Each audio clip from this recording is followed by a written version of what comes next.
Let's dive into the core of every training program. We'll cover exercises, sets, reps, frequency, and splits. Let's begin with exercises. Trainees of all levels must include compound exercises, big movements that target many muscle groups. I'm talking about squats, deadlifts, bench press, overhead press, and rows. Isolation exercises are not necessary for beginners, but are beneficial when integrated intelligently. These are things like bicep curls, tricep extensions, chest flies, and leg extensions. Ideally for sets, I'd suggest a minimum of 12. I'd like to address that overtraining is individualized. It's how much work your body is capable of handling.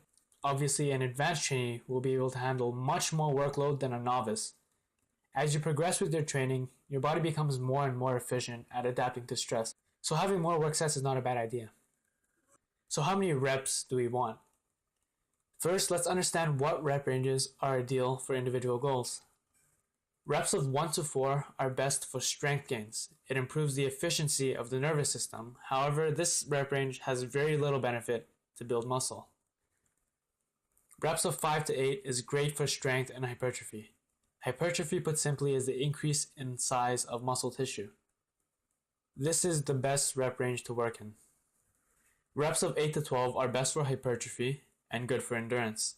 And reps of 15 and above is best for endurance. It's important to note that pumps do not equal a good workout. Those striving to achieve a good pump when training is missing the big picture. If you really want to engorge your muscle with blood, go ahead and train in reps of 20 and up, or hell, even 100. The point is, you can get a great pump by flexing your muscles for a minute, but the fact is you will not grow an ounce of muscle from such an activity. Remember that your body does not want to build muscle and become bigger or stronger than it has to be. It has other priorities, like keeping you alive.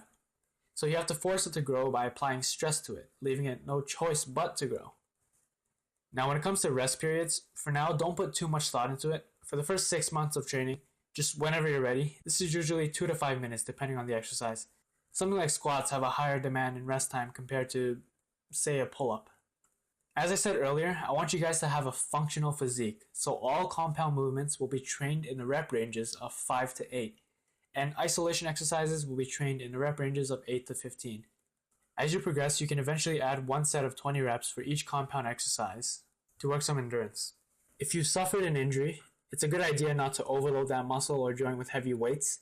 I'd suggest training in higher rep ranges with lighter weight until you've completely rehabbed and recovered from the injury. You'll still be able to regain some size and strength while you're injured, and this will help you prepare for the heavy training you will be doing again.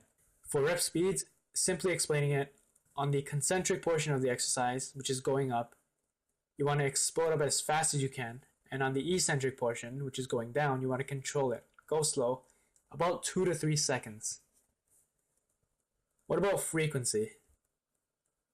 I suggest working the same muscle group every 4 days, and as far as splits go, experiment with the many available after you've completed what I've laid out for you. The reason is you will see the best of all worlds in the program I've laid out. You will get stronger, bigger, and become faster in the shortest amount of time. This I guarantee you. Now let's briefly talk about intensity and how to warm up. Building muscle requires hard work, so every time you approach a training session, go in as if you're going into battle. Be willing to do whatever it takes to be victorious, without sacrificing form, of course. Unleash all the stress that you've been building up mentally into your training. This is something I often do, and it definitely keeps me happy, and I'm able to tolerate stupidity a whole lot more. Now, warming up is very simple. 4 warm-up sets is adequate. 1 set with an empty bar, 1 set at 40% of your working set for 5 reps, 1 set at 50% for 5 reps, and 1 set at 60% for 5 reps.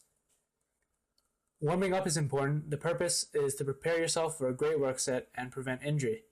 You don't want to do too many warm-up sets since it can affect your performance. And lastly, you always want to train heavy, even when you're dieting. The worst thing you can do is train with lighter weights during your cut.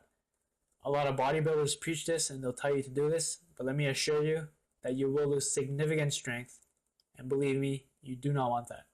And that is it for this chapter, and I've covered the essentials. If there's a question that you have that goes into more detail for the topics, I encourage you to ask, as many others may have the same question.